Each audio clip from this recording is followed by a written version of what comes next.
We'll start today's show with two of my favorite sayings. You know what the background music to success is? Criticism. You know what the key to bacon is?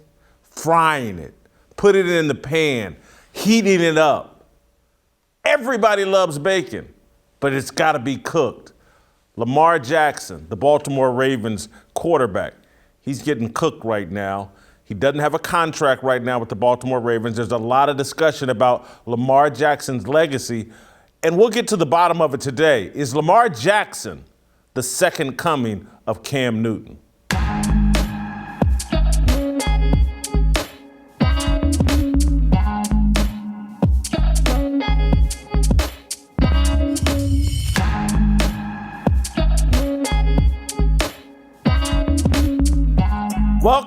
Welcome to Fearless with Jason Whitlock. I am Jason Whitlock, your host. Happy Thursday to you and yours. We're almost there. We're almost to the weekend.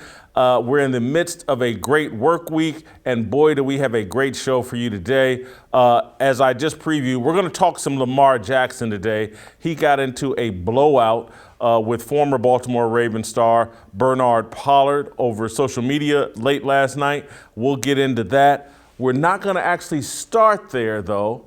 We're going to start with Alex Stein.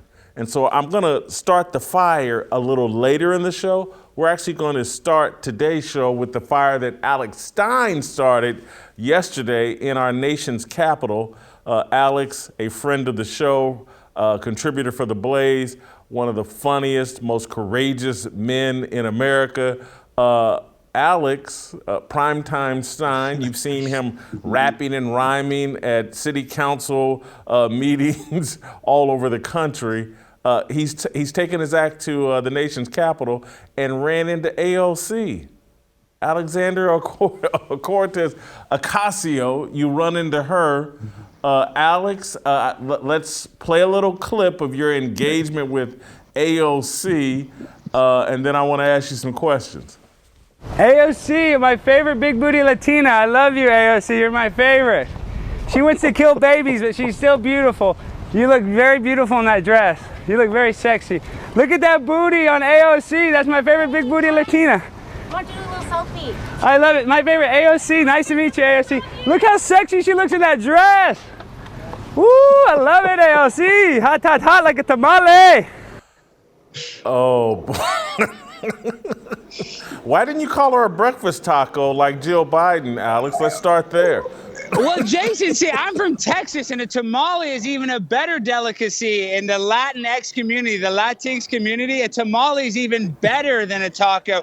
And seriously, obviously I kind of, took it to the line by calling her, a big booty Latina. But this is why I did it, Jason, because she always talks about how people have crushes on her, and that's why people don't like her. So I knew that if I did that, I would give her ammunition and that it would trigger her, because she would be forced to use this content as some sort of social justice tool to say that she's being sexualized all the time. So I said, you know what? You're going to complain about sexualization. Why don't I sexualize a little bit?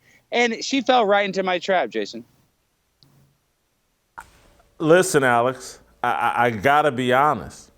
I do think she looked really good in that dress. I don't think you were lying. Fine. Jason, she looked like a 10. And, even though, they say, oh, well, she's not pretty because her politics are terrible. Well, let me just say, put her politics aside. She looked fabulous. She had the miniskirt on. But this is the biggest thing about it. Jason, that was her fiance that was with her. He didn't say a word. So talk about a really strong man. Yeah, that was her fiance, the guy in the red hair. He didn't say a word, Jason. Oh, my God. She came after you, but him being a beta male, he did nothing. You get what you asked for, AOC. Here's what I found. Well, I just want to say she wears the thong in the relationship. She wears the thong, not him. You know what I mean? So I think she's blocked you on Twitter now. Yeah. And she originally complained. I think you actually captured, because she deleted her original tweet where she was very upset with you. But we caught her in a bit of a contradiction, because AOC is really protesting. And she's got tweets here I saw in 2020, after the summer of George Floyd in December of 2020. The whole point of protesting is to make people uncomfortable. Activists take the discomfort with the status quo and advocate for concrete policy changes. Popular support often starts small and grows. To folks who complain about protest demands makes others uncomfortable. That's the point. You seem to make AOC uncomfortable there. And then just in July, after Brett Kavanaugh gets harassed at a restaurant, AOC, Ocasio-Cortez, here she is. I posted about a deeply disgusting incident. Oh, no, I'm reading it wrong. That's her complaining about you. Let me find. Here she is earlier in July. I will never understand the pearl clutching over these protests. Republicans send people to protest me all the time, sometimes drunk and belligerent. Nobody cares about it unless it's a Republican in a restaurant. Can someone please explain the obsession? Because I don't get it. So Brett Kavanaugh, he's fair game at a restaurant. But AOC, Big Booty Latina, she's not okay on the steps of the Capitol. She can't be protested. I would imagine people outside Kavanaugh's home, Clarence Thomas's home, I imagine they're saying worse things than, hey, you look good in that miniskirt, you big booty Latina. I would imagine they're saying worse things than that, wouldn't you? Well, their whole agenda, of course they're saying worse thing, but their whole agenda is victimhood. That's the problem in society, and that's why you're a great person, Jason, because you're fearless. You don't want to be a victim. But they've tricked people into thinking that victimhood is the proper way to feel. We shouldn't feel like victims. We need to take back our lives and be winners and be champions and not just have participation trophies and just be okay with being a victim. But AOC, she's trying to push that narrative of victimhood, and it's really disgusting in my opinion. So in her original tweet, she complained that you said she had a luscious ass. Yeah. Is that deleted out of the video, or did you say Big Booty Latina and she interpreted as her having a luscious ass? I'm perfectly fine with both descriptions based off of what I saw in the video, but what did you actually really say? Jason, you saw an unedited version. I said big booty, and this is why, because I know how to take it to the line without crossing it, and that's what I tried to do. Because, listen, I was complimenting her. Of course, I was kind of being a little overly sexualized, but that's why, because she always complains about the sexualization. So that's why I said booty. That's why I called her a hot tamale, because I was trying to, basically talk about what we're talking about in this day and age. They're calling people breakfast tacos. They're literally giving, the Latin community these stupid nicknames. Why can't I say a nickname for her? So I was just calling out the hypocrisy. And I said this earlier, I just laid out a trap, and she couldn't have hook, line, and sinker like these fish in the Potomac River. I got her so easily. I'm very surprised by a congresswoman like that. You think she'd be a little smarter to not feed a troll like myself, Jason?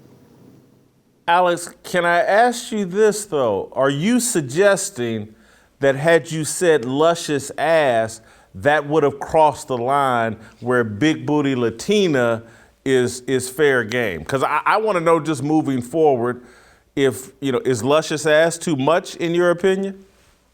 Honestly, yeah. I mean, I think if I would have said ass, it maybe not too. I think there's actually, you can tease and joke with people and be sexual, but I think that might have crossed the line. And I want to take it right to the line. That's why I said booty. And I think booty is kind of a funny word. Like, obviously it has a sexual connotation, but I'm from Texas. You're supposed to say I'm saying it's okay to say you're beautiful. You're a beautiful lady. You can even say a woman looks sexy, and that's not some sort of sexual harassment. And her and I don't work together. She's a public figure. So she should expect this. She's from the Bronx. And listen, I'm a J-Lo fan. We know J-Lo's known for her big booty, her derriere. So Jenny from the block, if she's going to act like she's some Bronx queen, she's been catcalled, Jason. Come on. Anybody that's been in New York City for 5 minutes has been catcalled by a construction worker. So her being this sensitive, she's got to be the victim. Typical AOC playbook.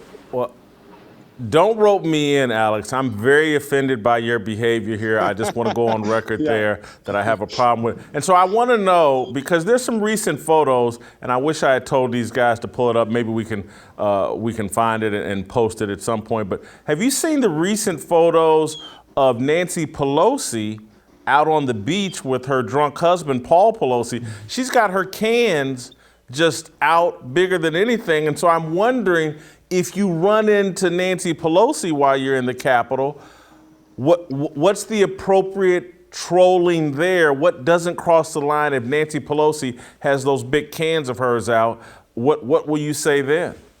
Well, I would say, Ms. Pelosi, thank you for solving the baby formula crisis with those jugs on your chest, because you have enough milk for all the babies. So you did us a great job. Thank you, Ms. Pelosi. You're great. But you know who I'm trying to get is Ilhan Omar. I want to ask her, Elon, why did you marry your brother? Is that normal in Somalia to marry your brother? She's my kind of white whale, as they say. I got to get Ilhan Omar because I already got Jamal Bowman from the squad. I asked him if he liked Hunter Biden's taste in prostitutes. I got AOC. So I need to get a couple more squad members just to round them all up and basically just call out the hypocrisy. It's so easy. These people are so sensitive. They have no sense of humor. And that's typical of politicians. I talk about this all the time. They're all self-righteous, humorless individuals that think they're the most important people on the planet. The thing I love about this is no one can call you one-sided. Because just a week or two ago, you were confronting Ted Cruz and you had him all pissed off. You got them all on your in your crosshairs. Well, let me tell you why I do that, because I'm anti-establishment. The left wing and the right wing are on the same bird. And we have a serious crisis at the border between Texas and Mexico. Young people are being sex trafficked. Drugs are coming through by the freaking, shipping container. And nobody does anything about it. Yet they give $80 billion to go fund a war between the border of Russia and Ukraine. So I want some people to actually put America first. I'm America first all the way. I love this country. Land of the free, home of the brave. But to these people, they're globalists. They care more about the Ukraine than they do about America. So I don't care if you have an R next to your name, a D next to your name. You need to have an A next to your name for America. Alex, I'll let you go with this final question. Let's hypothetical say that I was a congressman. Some people say I have nice cans. Some people say, I have a nice back end. How would you troll me? What would be crossing the line? What would you shout at me if I were a congressman? Oh, Jason, I would say this. If I was being serious, I'd be like, oh, you're a bum football player, because and if you make fun of anybody's sporting style, I'd be like, oh, failed athlete. That's people hate that. That if you make fun of anybody, their sports career. I'm not calling you that now, but I'm saying if I was going to just troll you from what I know about Jason, if you make somebody, you say, oh, you stunk in high school. If you say I stunk in high school, that's fighting words, Jason, because I was good in high school. I'm going to fight you basically tooth and nail if you make fun of my high school career. So because you're an athlete, I might probably make fun of your athletic prowess is what I would go after, Jason. Alex, thank you so much for making the time. Good luck with your troll campaign the rest of this week out in our nation's capital. Alex Stein, the Peter Ducey of comedy, is what I think I'm going to start calling Alex Stein. All right, stay tuned. We got a lot more coming up. I'm going to get to the Lamar Jackson discussion. And trust me, it's going to be a heck of a fire. We will get there. I'm going to bring in Denise McAllister here in a bit, though, because I want to talk a little bit more about J.K. Rowling and my exchange with her. Me and Pastor Bobby talked about it yesterday. I got his perspective. I want a woman's perspective on my engagement with J.K. Rowling, where we talked about the transgender issue and her problem with Matt Walsh. We'll hear from Denise McAllister on that in a bit or very shortly, and then we'll get into a much bigger, broader discussion about Lamar Jackson that I teased at the top of the show. But let me take care of a little business. Do you really control your retirement money? If you've got a 401k or IRA or similar retirement plan, the government controls how much you can borrow and when you must pay it back. You will also owe taxes and penalties for taking money out too soon, even though it's your money. Thanks to our skyrocketing national debt, who knows how much you'll have to pay in taxes during a retirement that could last 30 years. Thankfully, Bank on Yourself is a better way to grow and protect your hard-earned money. This retirement plan alternative has never had a losing year in over 160 years. No volatility. Your plan doesn't go backwards when the markets tumble.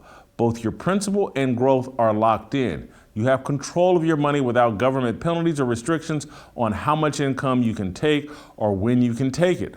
Perhaps the best reason of all, you'll get peace of mind because you'll know the minimum guaranteed value of your plan on the day you plan to tap into it and at every point along the way. you can get a free report with all the details of how adding Bank on Yourself to your financial plan can help you take back control of your money. Just go to bankonyourself.com/fearless. That's bankonyourself.com/fearless.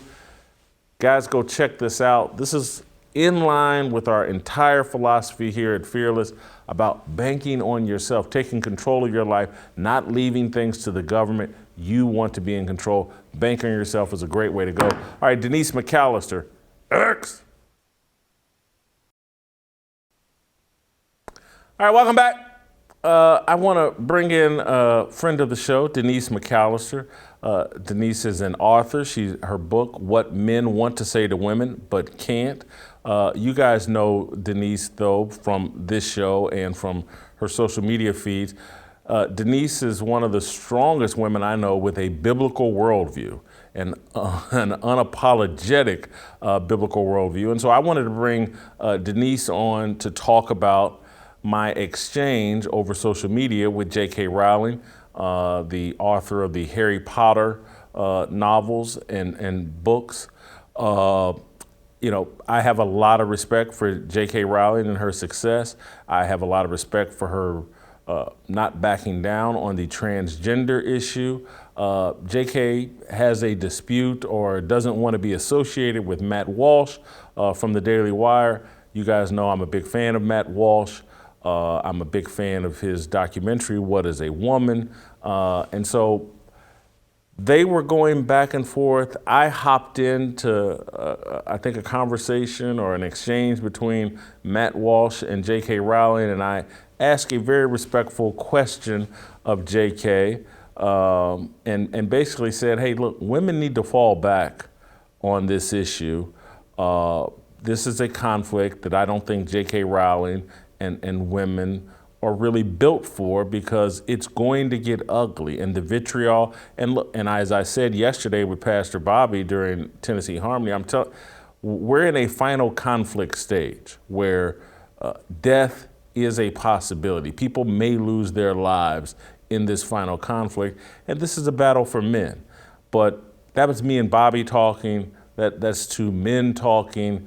I want to check my perspective with a woman and someone who I respect and who I think has a strong biblical worldview. And so that's why we bring Denise back onto the program. And Denise, thank you for joining us. And I was wondering, have you been able to go through, J.K. Rowling wrote 4 responses or put 4 tweets together, responded to me. We went over them yesterday. But I want to reset the conversation for people that didn't see yesterday's show. Her first response to me was, respectfully, I've been facing down the punch and kill terrorist brigade for a while now, and not once have I thought, what I really want is to hand this over to a man who thinks feminism is one of the worst things to happen to Western civilization. She's talking about Matt Walsh, and she's upset that he has an anti-feminist point of view. I think where I'm going to land when I finally respond to her, because I told her I was going to reflect, is I have an anti-feminist point of view as well. I think feminism is one of the worst things to happen to Western civilization. Where do you stand on that? Well, before you say that, I also found interesting later on in the tweet where she said, I'm not your ally, even though we both oppose. Gonna get there. Oh, okay. Gonna get there. So, yeah, we're gonna get there. As far as her response, and as far as her wanting not to have someone like Matt Walsh or you or any man be involved in the fight, she's just adopting a kind of feminism that is anti-man. So of course she's going to take that perspective. Instead of looking at feminism, we kind of have to define feminism these days, because we're not talking about first wave feminism or feminism that's fighting for equality and dignity and equality before the law, like the old feminists fought for in our country, and like many feminists are fighting for across the globe. And you got to remember, J.K. Rowling is very much an international figure, and so she's probably thinking a little more internationally, and she's aware of a lot of these fights in these countries countries where women actually do not have rights. And so when she sees someone saying, I'm anti-feminist, part of her response, part of it, not all of it, but part of her response is, you're anti-woman. But what she and other feminists, modern feminists, need to understand is that to be anti-feminist of what feminism has become in the age in which we are living, which is actually a Marxist construct, which isn't about women, it's about power, that we oppose that kind of feminism, that we are not opposing women. In fact, as a woman, I think that opposing the intersectional feminism that we have going on today is to stand for women, because I don't think the feminism of today actually stands for women. It doesn't have the foundational worldview to do that, and it doesn't do that in practice. It actually turns women against each other, as we're seeing. I love your point about that she has an international perspective. Harry Potter, she sold 500 million books, I believe, or some absurd number. So she certainly has an international reach and an audience all over the globe. She's got, I think, 15 million Twitter followers. And so that is, this is why I wanted to have you on. You've just given me a new way to look at her perspective, because certainly I could understand why J.K. Rowling would say feminism in Saudi Arabia or in some of these other countries where women have no rights, she has a right. I can understand why she would object. But Denise, here's where my problem at the moment, and this is why I'm seeking guidance, insight, wisdom from yourself, is J.K. Rowling is on the record that she's a Christian. And so what I don't understand about someone claiming Christianity is that Christianity is the solution, not feminism.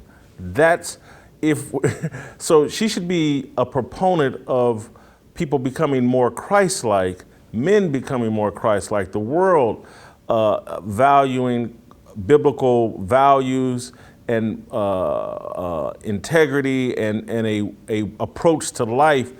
That would solve the equality issues and the abuse of women more so than feminism. Am I wrong for thinking that? No, especially the kind of feminism that we have today.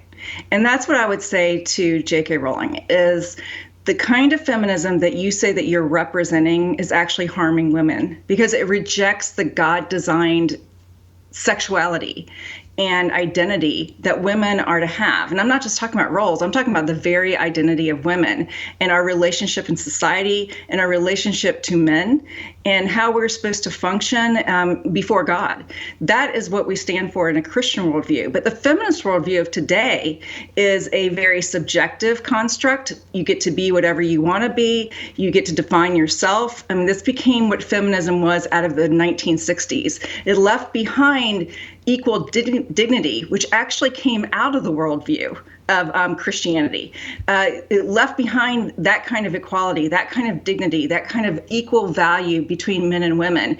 And it latched on to free expression, women being exactly like men, that kind of egalitarianism. And then it left egalitarianism behind and turned into a Marxist struggle of the marginalized against the privileged and shaming men for being men because you are privileged and you have been throughout history. So now we have this power struggle. And what I want to say to JK is, if you're a Christian, and you need to reject the feminism of today. That does not mean, and I want to tell her this, it does not mean we are rejecting women. I'm a woman. I'm not rejecting myself. I understand the struggles of women. I know there's misogyny in this world. I know there's misogyny relationally among men and women in the United States. I don't think it's institutionalized misogyny, but I think it's there. Of course it is. We're humans, we're fallen, and if she's a Christian, she knows we're sinful. But she's got to understand the feminism that she has attached herself to is not in defense of women. It's a defense of a power structure in which it demeans, shames, and it marginalizes men. It does the very thing that feminists are saying are being done to women. So she needs to understand the distinction between actually being pro-woman, which is what Matt Walsh and you and I are, and not being pro-modern intersectional Marxist feminism, which is what we have today, in which every Christian should oppose. the other thing, if I can just make one more point that's ironic here, is that she has been fighting these radical feminists who are these trans women, and it is a battle. I mean, it's kind of interesting to watch the feminists of today fight the trans women about these issues. But one thing I also want to say to the modern intersectional feminists who are fighting transgender women is that you have already embraced the worldview and the identity structure that supports trans women. So if you believe that our sexuality, as it's defined, our identity, our function, our roles are all whatever we decide it should be, and not that God has decided and revealed in his word and in nature, if you think being a woman is all about expressing yourself and I define myself, then how can you oppose the transgender woman? Is she not working from that same premise? I get to define myself. So anyone who supports any kind of identity that is self-made, any kind of sexuality that's born of feeling, psychology, affections, attractions, and not according to God's design for human sexuality, you are actually undermining your own battle against LGBTQ and all the rest of the alphabet. Because the LGBTQ and the alphabet are all subjective identities in which you get to make yourself what you feel. That is contrary to the Christian worldview. It's contrary to what is right and gives dignity to actually women and men. So I would think she would say, hey, some of that you're ascribing to me, I'm actually not for, I'm against this whole whatever you feel thing. I think she's objecting to that. But again, I'm gonna go back to she's a professed Christian. And so a Christian will have an understanding like, hey, our whole society is based on Christian biblical values and principles. Our calendar is based on that. We know that it's Thursday because of the Bible. Seasons, everything comes from the framework that was laid out in the Bible. And that's why I don't understand someone who professes to be a Christian that isn't saying, Christianity is the actual solution. Feminism to me is a false god. It's idolatry. And certainly where we're at right now, we've made women these idols that can't be questioned. And any criticism, any negativity, any second guessing of them is somehow framed as sexist. And I just see feminism, again, I'm right there probably in Matt Walsh's camp, that it is part of the undermining of a Christian worldview. And part of what I hear from JK and some of her other tweets, let me read a couple of these, her other tweets to me. Like many women on the left, I despair that so many self-proclaimed liberals turn a blind eye to the naked misogyny of the gender identity movement and the threat it poses to the rights of women and girls. Walsh's film undeniably exposed what many leftists are too scared to, but a shared belief that women exist as a biological class and water's wet and the moon's not made of cheese does not an ally make. I believe women are susceptible to certain harms and have specific needs, and that feminism is necessary to secure and protect our rights. And this is where this is the heart of my disagreement. She's a Christian arguing that feminism is necessary to secure and protect our rights. Christianity is the key to securing and protecting all of our rights. I think that's what she should be arguing. If men were more Christ-like, if our society embraced biblical values and that was the culture, women would be secure and their rights would be protected. Feminism is a false god. It's a bad game plan that leads to it was always going to lead right to where we are right now. I think she would say, and a lot of Christians are like this, and it depends on, I don't know what kind of Christian she is. I don't know what her belief system is within the Christian, matrix of everyone who claims to be a Christian. But if she's a Christian, I can see her saying her feminism is in alignment with her Christianity. She would say that you can have things to fight for rights, like capitalism is something that a Christian can embrace. It's free market, so we can have capitalism and it supports our Christianity. I'm sure she thinks feminism supports her Christianity because Christianity is about justice, and feminism is fighting for justice for women. So I'm sure she thinks that there is actually no disconnect between her feminism and her Christianity. And if we were back in 1920, I would agree with her. I would say, your feminism, that you're fighting for some legal rights, you're fighting for equal dignity under the law.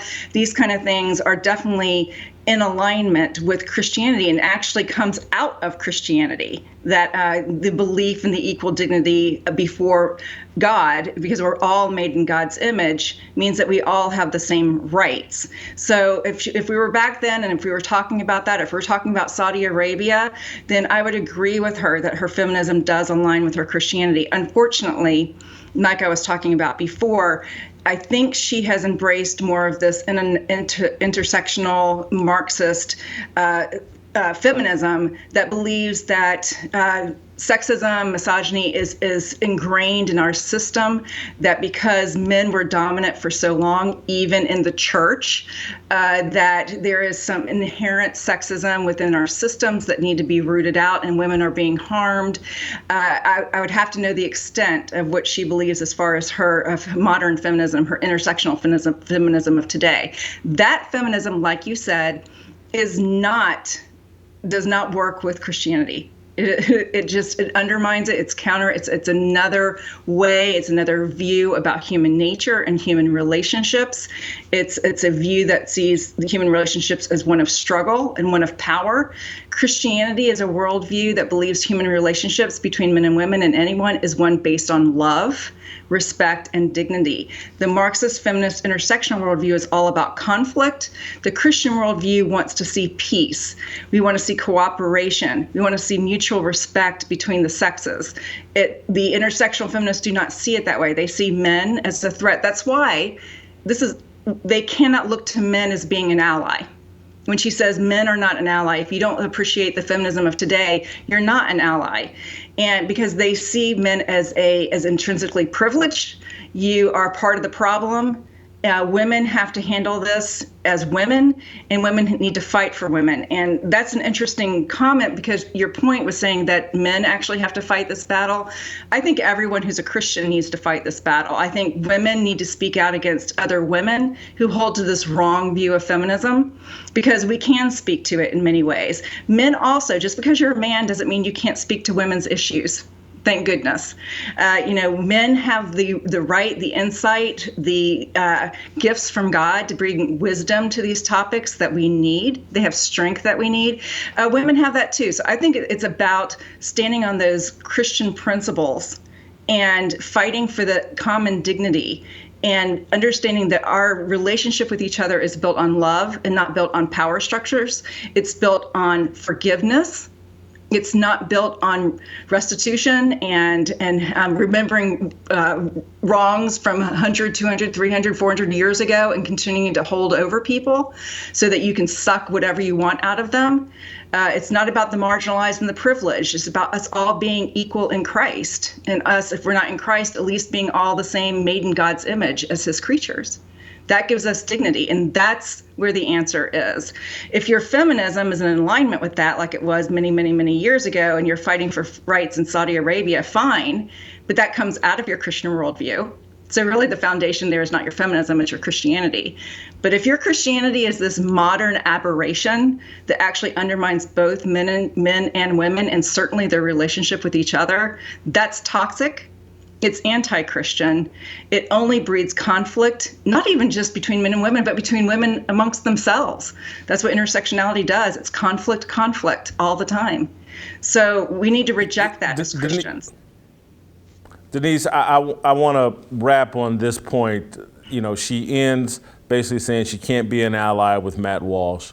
Matt Walsh's point basically is that, and what he said that started their little back and forth was that, hey, look, all this whining and crying that Macy Gray is doing or other people are doing, and this goes to my point about like, hey, and again, maybe I'm sexist for thinking this, but I'm just like, hey, you're not built for this conflict because terrible things are going to get said. Matt Walsh right now, because of his documentary, has security with him when he goes out in public. As we continue to have this battle over truth and over good versus evil, people are going to die because that's what happens when the evil unmasks itself in the way that it has been at this point. When you got people out on the streets fighting for the right to kill babies in the womb, and they're out, they've turned abortion into this religion, and then you have people out in the streets claiming that men who feel like women are really women and all this other stuff. We've reached a point of the conflict where things are going to be very rough, nasty things are going to get said, and people are going to potentially lose their life. And what I'm saying and what Matt Walsh is saying is like, hey, look, stop all the whining and crying. The fight is on. We don't have time to go tend to you because your feelings got hurt because someone sent you a mean tweet. And again, because that's what I'm saying. It's like, hey, we can't feminize this fight. And again, maybe that's the wrong word, but I hear too much complaining because the fight is nasty. Of course it's nasty. You have people running around in the streets protesting because states get to decide when you get to kill your baby after 14, 15 weeks. These are evil, nasty people fighting for the right to kill babies. So this is going to be an ugly fight. I don't think, and maybe I'm a sexist pig, and I'll let you have the final word. You can tell me if I am a sexist pig. I don't think this is a conflict women can really handle because there will be death. Well, first of all, I'm speaking from experience because I too have had my life threatened. I've had the FBI at my house. I've had to move because of death threats. I've been in there. I know what it's like for years. So I understand what the cultural fight is about. I understand what JK is talking about. I don't think she was particularly whining about it. I think she was just saying this is a reality that we have to deal with and that it does take its toll, but it's something that we all have to deal with. I mean, David cried out and complained about this kind of thing in the Psalms, and Paul talked about his persecution and how difficult it was. I mean, you can talk about it and you can explain to people what's going on. I don't think that's necessarily whining and complaining. I haven't read all of her tweets. Maybe she has been whining, but excuse making. What she was doing was making an excuse for Macy Gray because Macy Gray folded. She went on one Piers Morgan and told the truth, took some heat, and then immediately went on the Today Show and backpedaled on everything. And this is what Matt Walsh said. Hey, look, man, this ain't the time. Don't get in the fight. If you're gonna roll over that easy, just go somewhere. This is what I'm saying. It's like, this foxhole, there will be bullets flying. I don't want someone there who's not prepared for this fight. And I tend to think maybe it's the sexist pig in me. Women aren't ready for this. Yeah, I don't think the issue of who's in the foxhole with you is about them being a man and a woman or a woman. Because I see a lot of men caving too. I see a lot of men whining. No question. No. I see a lot of that. So I think really it's not about your sex and are you ready for the fight? Because when Jesus says fight the good fight, he doesn't say only men. He says it's for all of us as Christians. We are to fight the good fight. We are to stand strong in the faith. When he says you're going to face persecution, he doesn't say just you dudes are going to face persecution. All of you. If you stand for truth, whether you're a woman, whether you're a man, you are going to have to stand for the truth. If you are a Christian, you need to stand strong. There's a lot of caving, but they're caving because these people are not ingrained and solid in the worldview of Christianity. They're not biblical Christians who know that their God has their back. They're fearful of the culture because because they are too afraid of men and not afraid of God. They don't trust the God who says, I'm the one who will defeat the nations. I'm the one who will have the last word. I'm the one who created this world. I'm the one who created you. You do not have to. That's the comfort of every Christian in this cultural fight. We have all the strength behind us. We have the power of Jesus Christ. We have the power of the God of the universe who created all things and can destroy all things. Why are we afraid of little people who threaten us on Twitter, who threaten our lives? It's distressing. I know. I've been there. But do not need to cave to them. You do not need to be afraid because your God is stronger than they are. Your God is the king of this world, not them. You do not need to be afraid as a Christian. So if these people who are caving, I don't know Macy Gray. I don't know if she's a Christian. I don't know what her worldview is. But I do know a whole lot of people cave. And I know a whole lot of people who claim to be Christians who cave because they are not trusting their Savior. They're not trusting the promises of God. And that's the only way we're going to survive in a culture that is anti-God, anti-Christ, anti-human, and anti-individual, is to trust in our Savior. I love you, Denise. Thank you so much. That was inspiring. Thank you. And I mean that sincerely. Thank you. And I do not think you're a Getting sexist. a little hope today. I just want to say, I do not think you're. I do not think you're a sexist pig. do. I think you have a good heart. I think you want to protect people. I think you worry about people. I think you worry about women. I think that you have a good heart, and I think that that's what you're concerned about the fight. And that's what I find thankful for you, and I'm thankful for that for a lot of men. I think they're worried, and I see that in you. I see a good heart. I don't see misogyny.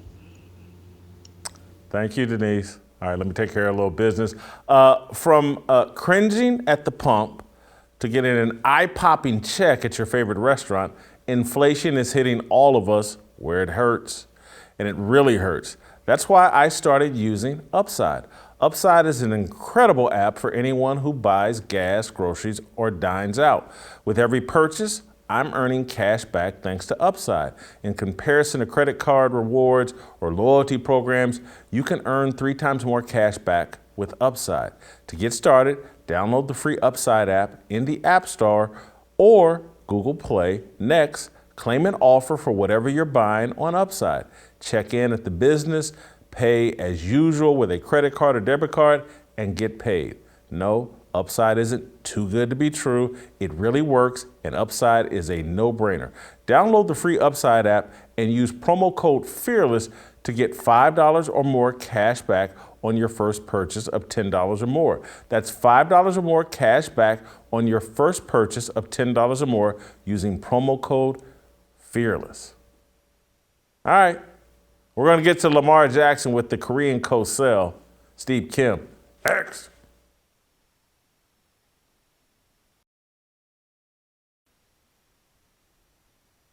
All right, welcome back. As I told you at the beginning of the show, we're going to start this fire a little later in today's show, and now is the time to start this fire on Lamar Jackson, the Baltimore Ravens quarterback. I don't know if you guys saw this overnight last night. He and Bernard Pollard, the former Baltimore Ravens safety, Bernard Pollard, known as the Patriot Killer from his playing days. He's Super Bowl champion with the Baltimore Ravens, I believe, in 2012. Man, they went back and forth. Bernard Pollard brought all the smoke, and this all kind of started because of, let's start here. Let's unpack this in order before I bring Steve Kim on, give you all the context to understand this entire conversation. But this started when ESPN put out a list of the top 10 quarterbacks in the NFL. And I believe they consulted with front office people, coaches, and players, and came up with a comprehensive list of the top 10 players and top 10 quarterbacks in the NFL. And so let me go over this list, which I somewhat disagreed with, but Aaron Rodgers 1, Patrick Mahomes number 2, Josh Allen, Tom Brady, Joe Burrow, Matt Stafford, Justin Herbert, Russell Wilson, and then I thought things got interesting. Deshaun Watson, who didn't play last year, is listed number 9. Dak Prescott, who I think is overvalued and overpaid, is listed number 10. That's where there's a question about should Lamar Jackson be ahead of those two guys. Deshaun Watson didn't play last year. I don't know how he's in anybody's top 10. That blows my mind. But again, they consulted with executives, coaches, players, and that's the consensus. People have a lot of respect for Deshaun Watson based off of what he's done previously. People think that Dak Prescott is good. I don't. I think he's overvalued. But that does not mean I would put Lamar Jackson in the top 10. I mean, Lamar Jackson last year, 16 touchdowns, 13 interceptions. He was injured. And so Bernard Pollard jumps in and puts out his top 10 NFL quarterbacks. And keep in mind, Bernard Pollard is most famously known as a Baltimore Raven and the Patriot Killer. In 2008, he ended Tom Brady's season with a shot to his knee. I think he ended Wes Welker. Wes Welker trying to avoid a tackle from Bernard Pollard, hurt his knee. Rob Gronkowski, at some point during his career, Bernard Pollard fell on top of him and injured his ankle.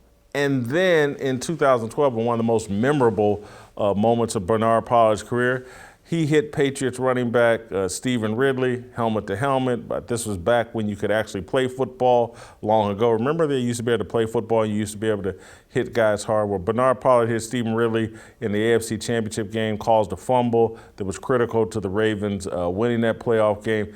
That's why Bernard Pollard is known as the Patriot Killer. He has a big reputation in Baltimore and across the NFL. And Bernard Pollard, I believe on 2 days ago, on July 12th, put out his top 10. This is in response to ESPN's list. He's got Rodgers, Mahomes, Brady, Allen, Wilson, Stafford, Derek Carr, the Raiders quarterback, Joe Burrow, Justin Herbert, and Dak Prescott. He does not have Deshaun Watson on his list because Deshaun Watson did not play. He says that in a later tweet. That starts things interesting on July 12th. Yesterday, on July 13th, things got really interesting. Pollard's first tweet. No top wide receiver will ever come there while Lamar Jackson is there. Plenty of wide receivers have been available to get in the offseason while LJ has been starting, but nobody wants to go. Give him the respect, but they don't want to play with him. Lamar Jackson, LJ, is good, but he's not able to make the throws. Woo! That's awful smoky for a former Baltimore Raven. I think Lamar then responds back. You've been capping, and capping means lying, since I've been playing for the Ravens. I never heard of you, but my boy, you got your Super Bowl cause of Ray Lewis and Ed Reed that year. Bernard Pollard fires back. Facts are facts. Make sure you call me champ. Good luck getting one. He's talking about a Super Bowl ring. Lamar then fires back. Never. Nobody speak of you. I had to Google you, you little bruh. I never heard of you until I seen you keep dissing like you was a Hall of Famer, but you're far from it across the ocean like overseas. Lamar Jackson then has other tweets. The tweets are somewhat now irrelevant to the conversation that needs to be had about Lamar Jackson. Bernard Pollard has said some things that people actually believe. And I just want to go on record, and I hate to do this, but I'm going to go on record. I'm a Lamar Jackson fan. I love Lamar Jackson's attitude. I love that he doesn't make excuses. He's been far better in the NFL than I anticipated. I love his attitude, what he represents, the whole nine. But Bernard Pollard is not capping. He's not lying. Lamar Jackson still has things to prove. And I know 2 years ago he won an MVP, he electrified the league, arguably had the greatest season in the history of quarterbacks ever in the NFL. You go look at what he did running the ball, what he did throwing the ball that year. It is arguably the greatest season a quarterback ever had. But he's starting to look like Cam Newton. You remember when Cam Newton arguably had the greatest season a quarterback's ever had? Took the Carolina Panthers on a 15-1 run all the way to the Super Bowl, didn't hop on a fumble in the Super Bowl, didn't play well in the Super Bowl, got destroyed, I believe, by the Denver Broncos in that Super Bowl, and then it was all downhill from there. Is that what we're looking at with Lamar Jackson? Is he the next Cam Newton? And if he is the next Cam Newton, I'm going to tell you why that is. It's because corporate media, ESPN, liberal media, woke media, wants to protect Lamar Jackson from criticism. We can't even, or ESPN, we're going to have the discussion, but ESPN won't even allow an authentic, real conversation about Lamar Jackson because ESPN has been so feminized and so wokenized and so liberalized that they're afraid to talk about Lamar Jackson because he's a black quarterback. And he's a special kind of black quarterback where, again, it's like you can criticize Patrick Mahomes. He's half black, half white. You can criticize Russell Wilson because he's too prim and proper to get the full black status treatment that the NFL reserves for Lamar Jackson. You can criticize Deshaun Watson now because he's got all these rape allegations. But before that, you couldn't touch him. Lamar Jackson lives in that protective bubble that Cam Newton lived in, where people were afraid to criticize Cam Newton out of fear of being called racist. And that bubble that's there allegedly to protect Lamar Jackson could potentially cripple Lamar Jackson the same way it crippled Cam Newton. We throw a pity party for black people and black quarterbacks. And pity doesn't pay any bills. We die by pity. They're going to kill Lamar Jackson with pity and excuses. I say that because, again, I've lived long enough, and a lot of the people on TV or on social media, they haven't lived long enough to remember the days when you could criticize NFL quarterbacks and say whatever the hell you wanted about them, and people didn't care. They didn't throw pity parties. They didn't claim racism. But again, the example I'm going to give is a white quarterback, Terry Bradshaw. He's in the Hall of Fame. He won 4 Super Bowls. Before the 1979 Super Bowl, Thomas Hollywood Henderson, famous quote, one of the most famous quotes in Super Bowl history.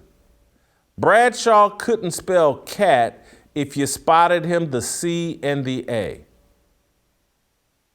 That's the way NFL players and the media used to talk about NFL players and athletes. You used to be able to say exactly what you think. It didn't matter how inappropriate it was. No one cared. Football, sports, a rough and tumble game. We've put Lamar Jackson, Cam Newton in these little protective bubbles. Colin Kaepernick got killed. He got put in that little protective bubble. You couldn't criticize him. He was a coward and needed to be called out because when you call people out, it brings out the best in them. It's why Michael Jordan is the greatest athlete of all time, because he invented critics, because he understood criticism was the background music for success.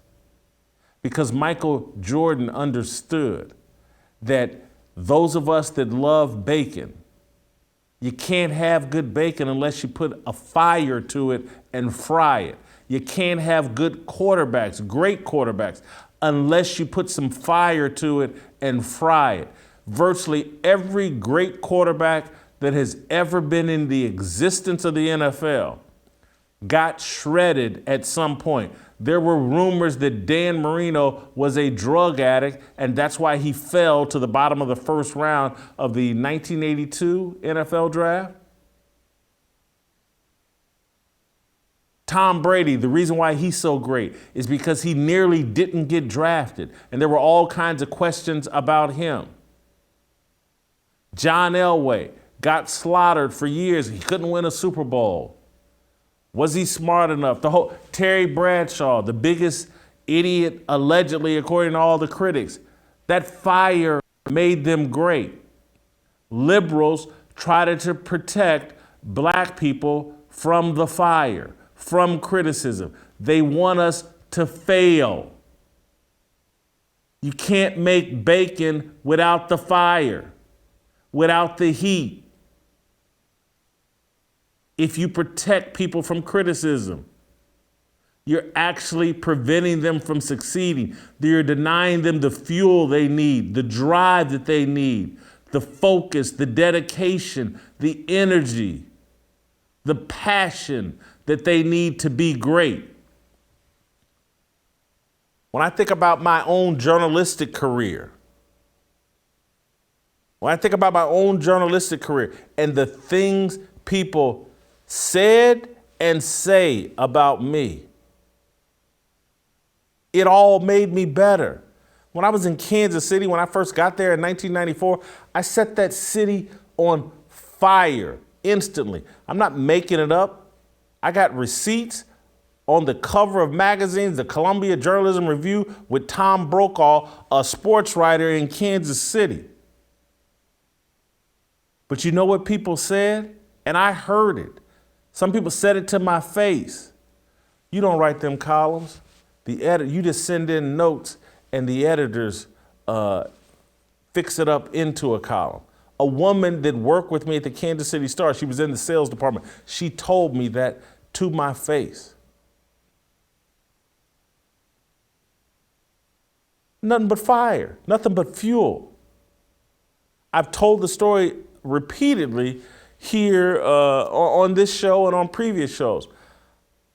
I got the thing that made me a great high school football player and ended up getting me a scholarship, a football scholarship. It would have never happened had Tony Burchett, one of my best friends to this day, had he not called me the P word on the first day of full contact practice my sophomore year of high school. He called me a out in front of everybody.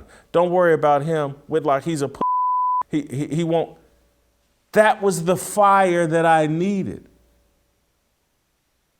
That turned me into a monster. And I was like, ain't nobody ever going to call me the P word again. Not on a football field, out in front of my friends. I never forgot it. It drove me every day at practice. It drove me. Anytime I needed an ounce of motivation in a game, I thought about Tony Burchett calling me the P word. I've thanked Tony Burchett the rest of my life for calling me the P word in front of everybody. But we want to protect all these black athletes and black people today. Oh, don't criticize, don't say anything. They can't handle the fire. We don't want Lamar Jackson cooked, and so we're not going to get his bacon. And Lamar Jackson right now is going through a contract negotiation with the Baltimore Ravens. He just completed his 4th year. He's got 1 year left on his contract. This is the contract year. He should have a contract right now. But the Ravens clearly don't exactly know what to do with Lamar Jackson.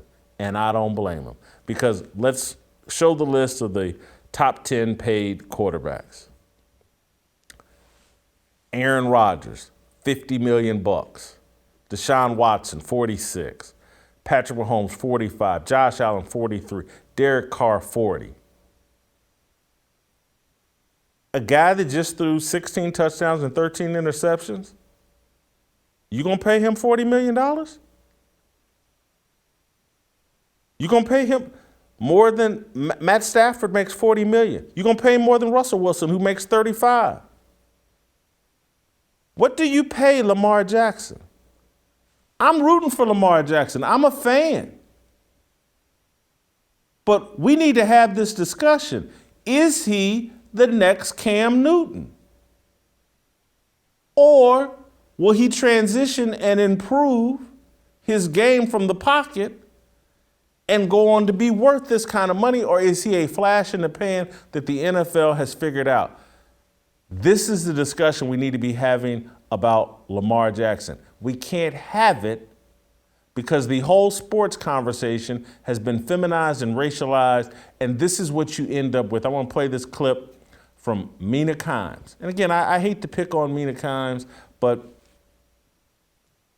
she's out there. She's part of the whole dynamic that they've set up of this feminized discussion about sports and why we can't get anywhere close to the truth in conversations about sports, because we have someone, again, you look at the smoke Lamar Jackson is giving Bernard Pollard, a former NFL player, a Super Bowl champion with the Baltimore Ravens, somebody with a really solid NFL resume. He's known as the Patriot Killer. He is going down in NFL history. He will not be in the Hall of Fame, but he left his mark on the NFL, and Lamar Jackson is going at him.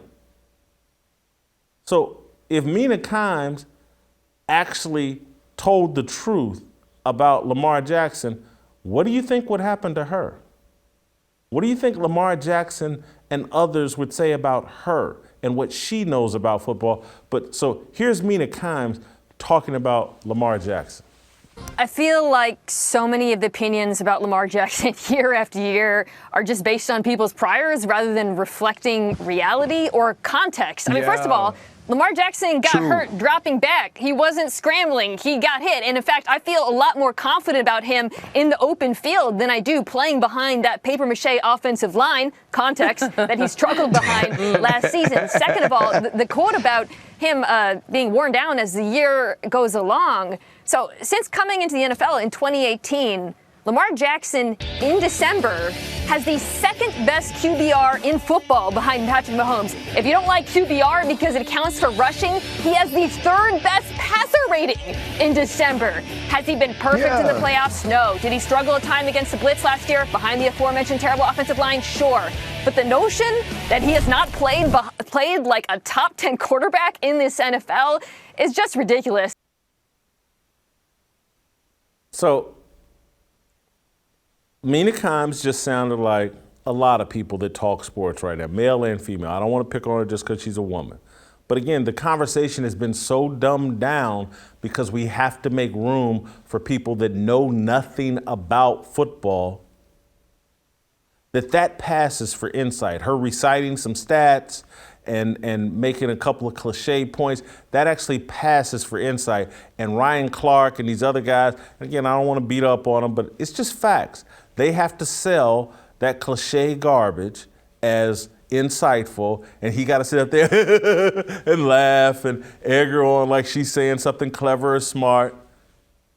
That's how they've ruined and destroyed the conversation around sports, and we can't get anywhere near the truth. And so they've put this little protective bubble around Lamar Jackson because they're afraid of social media. They don't want to be called racist. And so we get an inauthentic conversation, and we make room for people like Mina Kimes that never played the game, don't know anything about the game, but they look good on camera.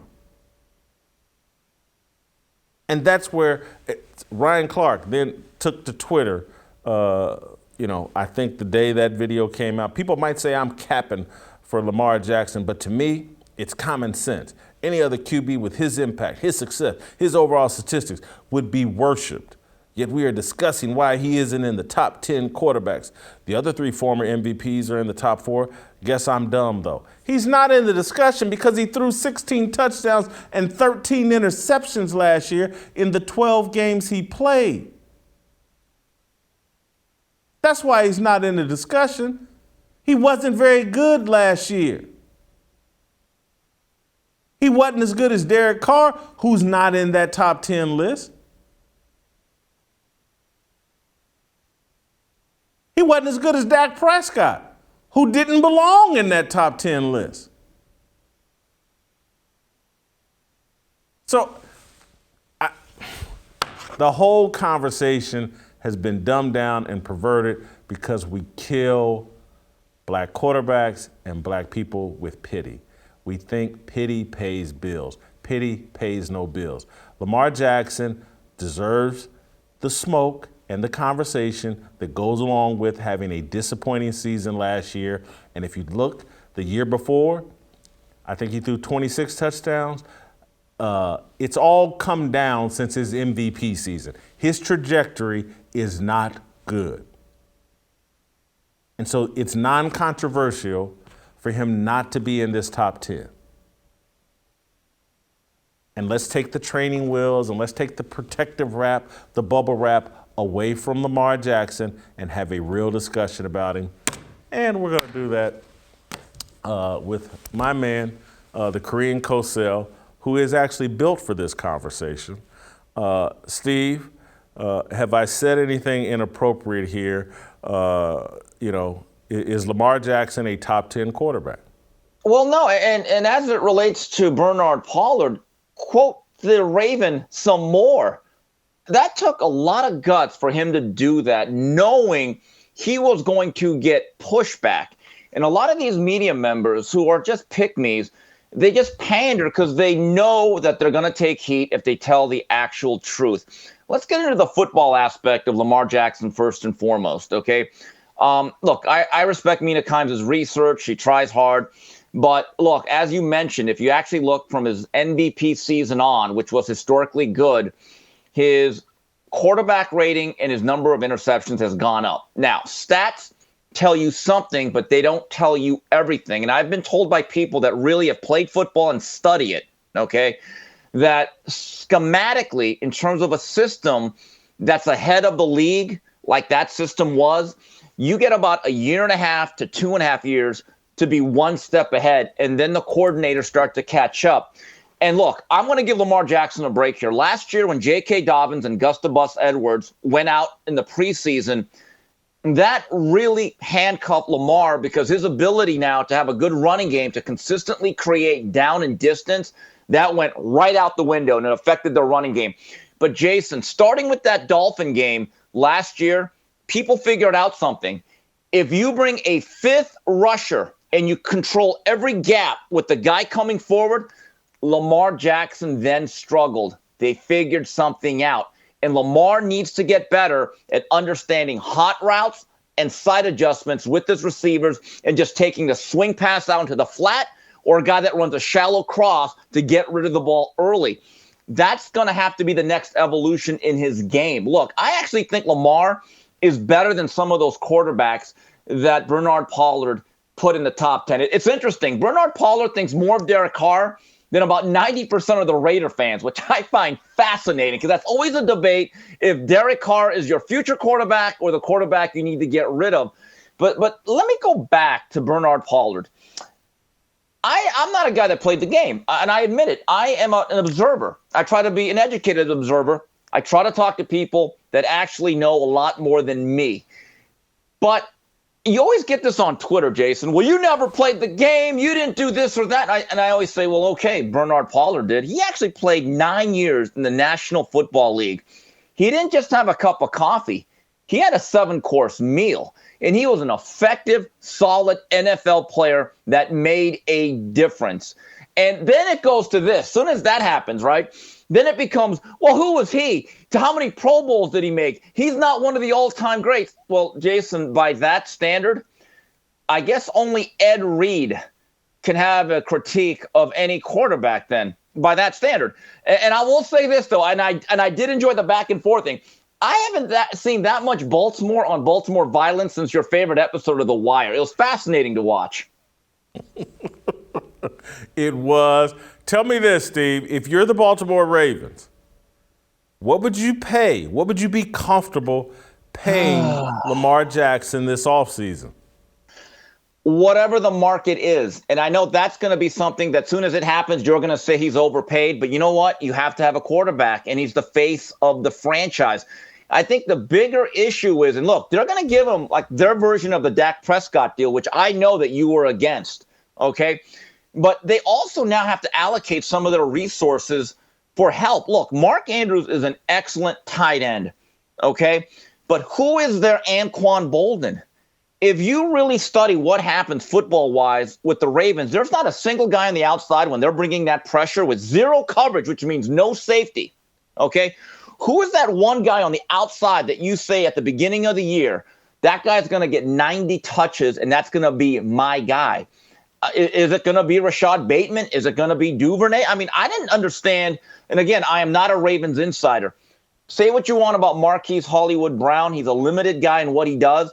But he took the top off that defense with his sprinter speed. I'm actually very interested to see what Lamar Jackson does this upcoming year, because you're right. He's on a contract year. And this is another thing. His style of play, there is a physical erosion. Look, you could talk about does he stay in the pocket enough or not. Here's the difference between him and Cam. Cam is a tight end sized quarterback. Lamar Jackson is built more or less like a slot receiver. And when you play that style, which is fine, there's going to be a natural physical erosion. They age differently than, let's say, an Aaron Rodgers or a Tom Brady.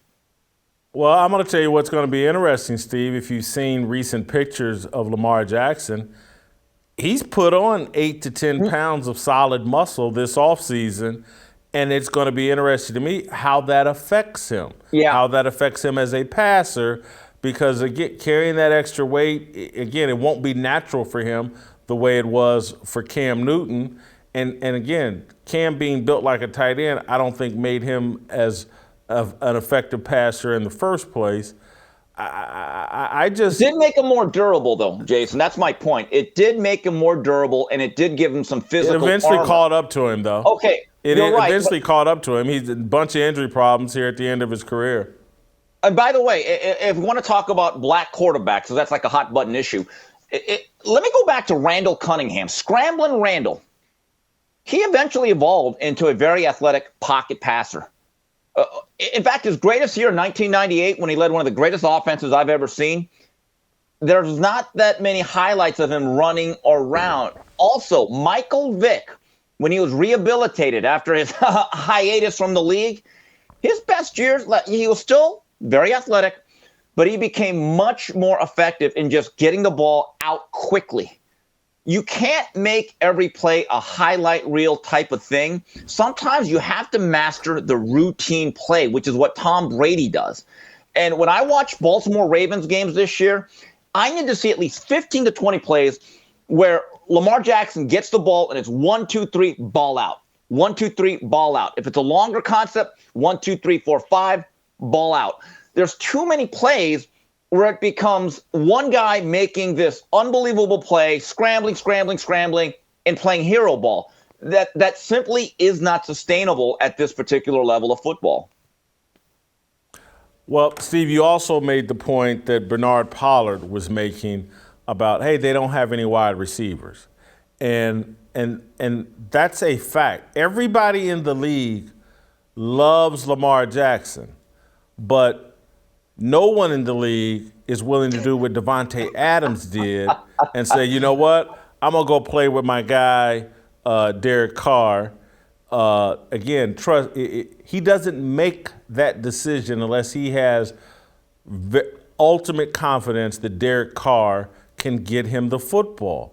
And so it's fine that Raiders fans have a debate about Derek Carr, but one of the best wide receivers in the NFL just put his basic career, put his money where his mouth is, and went to go play with Derek Carr because he believes Derek Carr can get him the ball. Yeah. I don't think wide receivers have that question about Derek Carr. I do think they have that question about Lamar Jackson. And Bernard Pollard raised that point, and it's a great and fair point. Well, keep this in mind. There's an interesting dynamic with Carr and Adams. They were teammates at Fresno State, so obviously there's a natural chemistry that they trusted. But look, one thing the Ravens have done well since their inception, especially when they were run by Ozzie Newsome, maybe the greatest drafter of talent the past 30 years who's now retired. every year now in the National Football League, this is a trend, Jason. It's probably about a decade or so long. There's more and more playable, ready receivers coming out of the draft now more than ever. Every draft now has at least 4 to 6 first-round draft choices at that position who from day one, because of the systems that are now mirroring college football or vice versa, they're ready to play. So you're right. Maybe you can't get a free agent or a guy coming up on a second contract willing to say, hey, let me go to Baltimore, right? The way Terrell Owens did with Donovan McNabb. But knowing this, if you're the Ravens, you have to start investing some draft capital, move up in the draft, get into the first half of that first round, and draft somebody.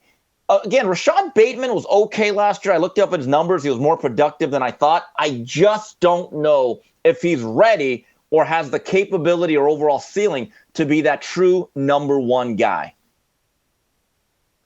So let's go back to one of my favorite topics that I love discussing with you, the fact that the Lamar Jackson conversation is dumbed down and stupid because ESPN just isn't prepared to have an honest conversation about Lamar Jackson. And so they have to deal with Lamar Jackson with kid gloves. And so that creates the opportunity for Bernard Pollard to make waves over Twitter with just kernels of truth. And again, I'm rooting for Lamar Jackson. I hope that he proves his critics wrong. I hope that he develops and continues to be a great player in the NFL. But what Bernard Pollard is saying, people on ESPN should be saying with their chest out and debating people that disagree with them or whatever without any accusation of Ryan Clark, oh, you're a sellout or you're a racist or you don't like Lamar because he's black. None of that. And again, Lamar Jackson came into the league with that cloud over his head, with everybody, oh, he didn't get drafted earlier because, you know, he's black and it's racism. He won the Heisman Trophy and everybody threw a pity party for Lamar coming into the draft. And that pity party has never left. And everybody, when he won the MVP in his second season, everybody beat their chest. See, they were racist. And if they weren't racist, he would have been the first guy picked in the draft. That's just not true. Yeah. And I think it's great what he did in year 2. But there were people legitimately questioning, can he sustain greatness at the quarterback position the way he plays? And right now, after year 4, 16 TDs, 13 interceptions. His MVP season, 36 TDs, 9 interceptions. The next year, 26 TDs, 9 interceptions. This past year, 16 and 13. The trajectory is not strong right now, and there are legitimate questions. And I just don't think ESPN's built to handle this conversation. No, they're not, and it's funny. And then if you criticize Mina Kimes, then you're a misogynist. So there's a double layer. There's an interesting dynamic that goes on there. So it's almost like she latches on, and she knows she's got this umbrella that she could sit under. My view is this with Lamar Jackson. He's a very special, unique talent, but the sustainability is an issue. We have to be honest about that. There's a lot of quarterbacks, if they would have put up the exact same numbers, and again, his track record means something. That has to be given some credence. They'd be getting a lot of criticism. I remember about 2-3 years ago, Jason, it was after a playoff game where I said that Patrick Mahomes is going to rule the league for the next 12 years. I thought he was that good, that gifted. And a lot of people came after me, well, what about Lamar? And I just said, well, Lamar Jackson's a great athlete, but he has to evolve. People actually came after me and they tried to make it a racial. Well, what do you mean by evolve? And I just said, look, get a dictionary, bro. And I blocked him. I'm not getting into that discussion. I'm not dumbing down my conversation for your edification. Okay, I'm just not. Look up the word evolve. Every great quarterback that has first been an athlete that had long-term success had to be a pocket passer by the middle of their career. Not saying that they didn't ever use their legs or that their mobility was not weaponized. It has been, because it's now a facet of the game. I mean, even Josh Allen, who, by the way, is a white quarterback, it's amazing when I watch football now. They flat out 3 times a game, they actually run quarterback counters. Not just an occasional draw on 4th and 1. They actually line up Josh Allen, and they run a counter play with them. 20 years ago, coaches would have been fired. Coordinators would have had their headsets cut off. You do that. So running is a part of the game. But the biggest development of even Josh Allen, because people had doubts, was he an accurate thrower inside the pocket? Well, he is now. I actually think about this a lot, and I have a phrase. History in the National Football League is made in the pocket. If you watch NFL films, and I still do, and I'm a junkie at it, outside of like Eli Manning and that unbelievable play in that Super Bowl where he escaped the pocket and he threw it and Tyree caught it with his helmet, most of your historic National Football League passing plays by any quarterback, they could be white, black, Jewish, whatever, generally in the pocket.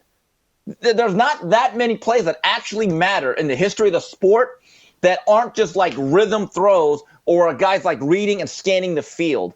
So keep that in mind. You can do a lot of highlight films the way you play quarterback. Those guys don't necessarily win championships. So if you had to predict what happens with Lamar Jackson in 2022, what type of season does he have? Does this fire and heat that's been put on him, does it bring out the best? Do we see a return of the MVP caliber Lamar Jackson?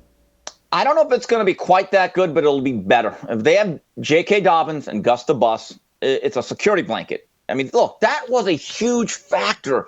This is one of the great cliches. Well, look, that quarterback doesn't handle pressure well up the middle. Jason, nobody does. Or, that quarterback needs a running game. They all do. Just by having those 2 guys, I think he'll be 20% better because the game will be easier.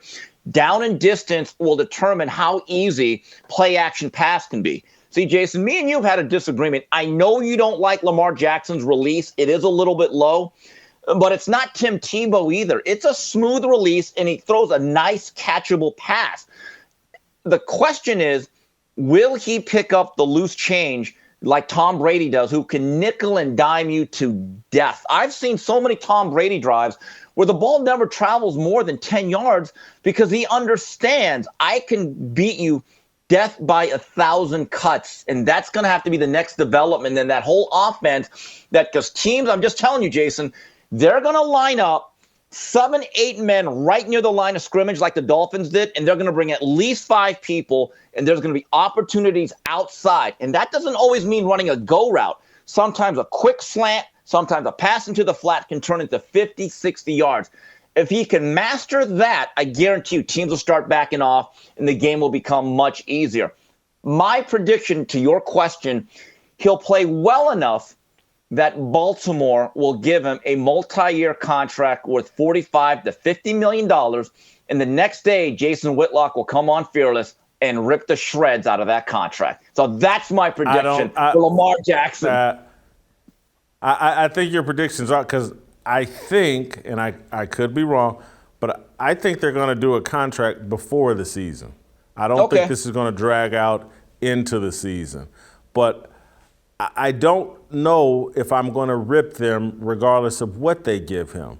I do think there's a chance they could regret it because the durability factor and just paying a guy $45 million that just threw 16 TDs and 13 interceptions.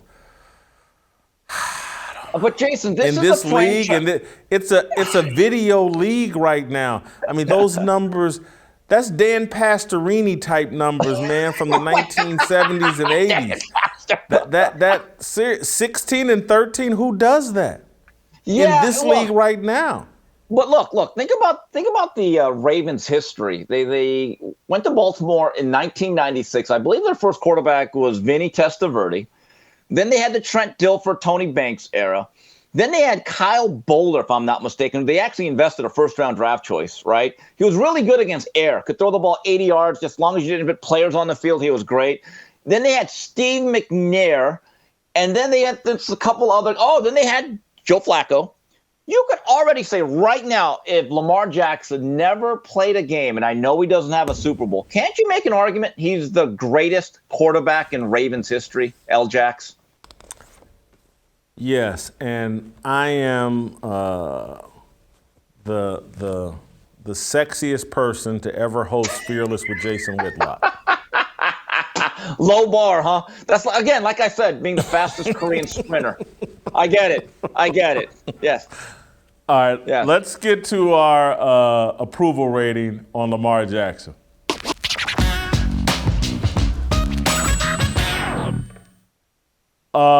Job performance, again, 16 and 13. That's Dan Pastorini territory. I'm giving him an 11 for job performance. Okay, I went a little higher because, again, he had to do a lot. Outside of Mark Andrews, who's an excellent tight end, I don't see a lot of talent.